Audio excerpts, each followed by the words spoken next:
we are speaking, on the Everest, like philosophical things, and it's very, very high. We're talking about Buddha nature, and Brahman, and God. And then, sometimes we do some kind of practice and we feel like we really resonate with it. It makes sense, okay. And then when we say, okay, so what to do, they tell us, go do the dishes mindfully. And it's a little bit frustrating. You're talking about God, and when you ask you what to do, you tell me to do the dishes. It's like, what I want to do, or what I try to do in this session, is to collapse this distance between God and the dishes. Okay, let's say it like that, and see why it's very, very much related.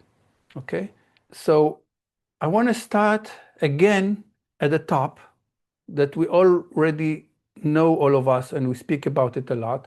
And this is the idea of non-duality. To overcome our suffering, or find happiness and peace, or whatever, we have to experience ourselves as this non-dual, as this oneness. So this is the top of the mountain. We start there. Now, okay, so we understand conceptually there is this oneness. We understand that everything is one. Good, okay. But when I look around me, I see this diversity and multiplicity of things. In the Buddhism, they call it the 10,000 things. This is how I experience the world. I don't see oneness. I see the tree, I see a chair, I see a table, I see me, I see you. This is our experience. What is going on here is that we experience our world through our limitation. What does it mean? We have limited tools that we use to experience this, what we call oneness, this one word. What is the tools? Seeing, hearing, touching, smelling, minding, using our mind to try to understand it. It's all limited. Experience the world from these limited tools, and these limited tools take this is our tools, and this is our aware of the world, and we look at the world through these tools. It's making it separate everything, because it's limited. We have to the mind and the tools are separating everything, so we can survive. It's a survival mechanism also. My mind have to look at the world as pieces. Pieces in space. This is me, this is not me, this is a tree, and this is an apple. The apple cannot be one with the tree, because I have to eat the apple and not the tree. So there is separation. Thing that we look in life like this make us believe the wrong belief of separation. What does it mean? We believe now our tools, which are limited, that this life is separate things, objects. We believe that, and it's a wrong belief. The claim is that all our suffering coming from this wrong belief, and it's a belief. Human history, we believe that the earth is flat. Why? Because this is how we experience it. Think about it, it's okay, but already we got out of space and we can see that it's round. We experience it. You cannot tell me now it's flat. Even when I see it like that, I know that it's round. When I stop living my life out of this wrong belief, and I start living out of knowing that come from experience of oneness, everything change. Everything is one, and it's me.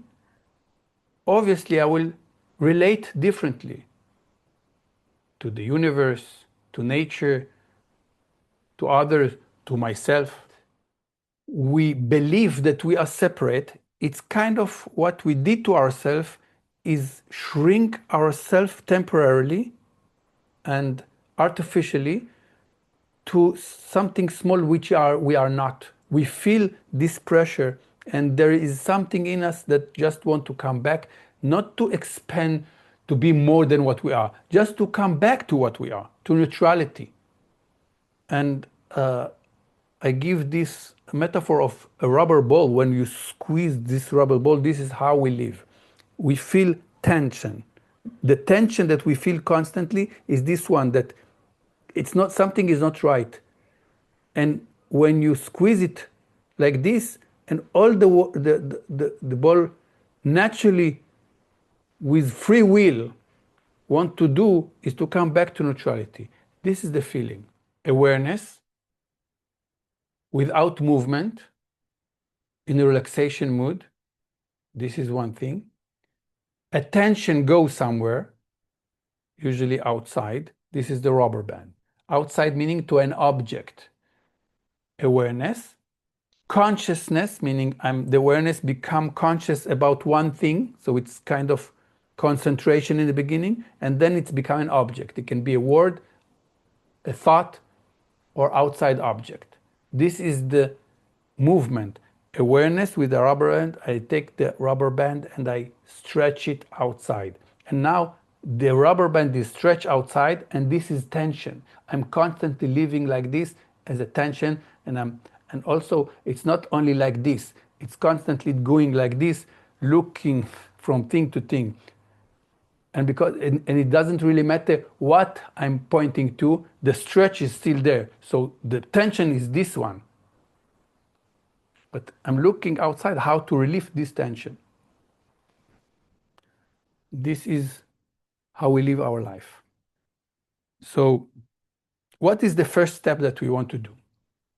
Because this action of the rubber band that stretch outside to objects, this is our mind, and it's for decades, from little childhood, we live like this. And now suddenly we have to do something about it, and this is all we know, is to do this. So to make the first step, we tell the rubber band, you know what? Okay, but instead of doing this, at least do this. Okay? 1 point.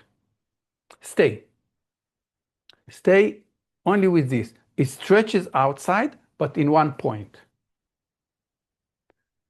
What does it mean? Look at the breath, mantra. Okay? Be mindful with something for a minute. So again, it's bringing the attention to 1 point and for a period of time. By the way, this is the definition of what we call flow. Our mind is staying only with one thing and for a period of time. The mind stops looking again and again for other objects, and what is left is the activity itself. There is no subject and object now. There is not me.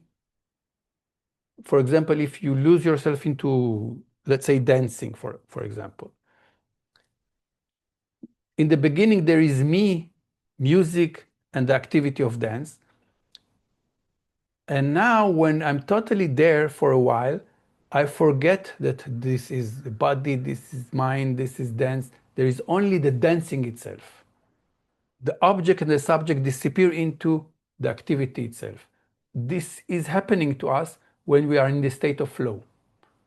What is happening now? This is the rubber band. This is me, and this is the object. And now what happened? I let go of the object. The object disappear. Remember, there is only the activity. So there's no object there. And when I do this, what is happening? The awareness, like the rubber band, come back to itself, to neutrality. And this is how we feel when we do activity like this. It's just coming back to neutrality. Acting out of separation as we saw in the beginning, we are still looking for this peace and happiness, and we're looking it for outside. So the activities have to bring us happiness. And now suddenly we say we don't need it. We don't need the activity outside to make us happiness, because this awareness is just bring it back and everything is okay. And it sounds dull. I don't want to live here. I want to experience. Important. I'm not looking outside for this happiness to come. First, I come to this happiness, and then I'm going to celebrate. I'm going to express it in the activity. Any kind of activity can bring me happiness because I experience myself there. Yes, it's sometimes nice to have a nice party, but you don't have to go there that far. But small things, in the beginning, small things, you can experience that. This is why in the Zen tradition, they use a very, very simple things, activities. Making tea, drinking the tea. You do it totally mindfully. There is only awareness. There is no you and the tea there. Thich Nhat Hanh, the Zen master, he said that you have to see the cloud in your tea. This is what he meant. He meant that when you become one with the tea, you see that the whole world is there. This tea that was now water, that now is water, and the day before it was rain, and the day before it was a cloud. And it never stopped to be a cloud. This is oneness. And you drink the tea, and now the tea is you.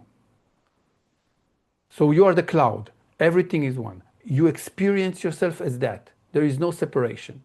So everything, every activity can become an expression of the non-dual understanding and experiencing that.